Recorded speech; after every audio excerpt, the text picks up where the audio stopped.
So let's talk your captain for Game 3. Erik, who are you going with?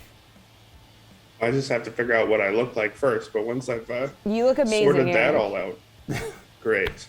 I think once I've figured out who I am and what I want out of the world, I will probably go with Ian Anderson. I think, again, you go with a pitcher if you think the pitcher has a real chance of going deep in the game.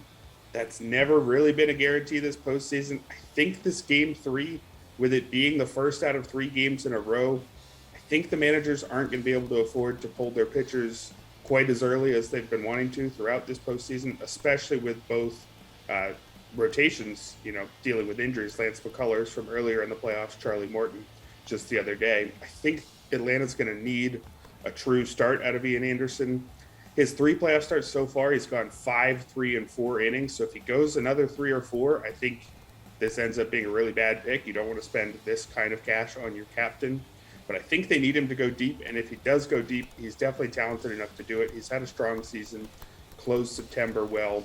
I think he's the pitcher I trust more out of the 2. And again, given that this is the first out of 3 consecutive games, I think this is one where I'm comfortable using a pitcher in that captain spot.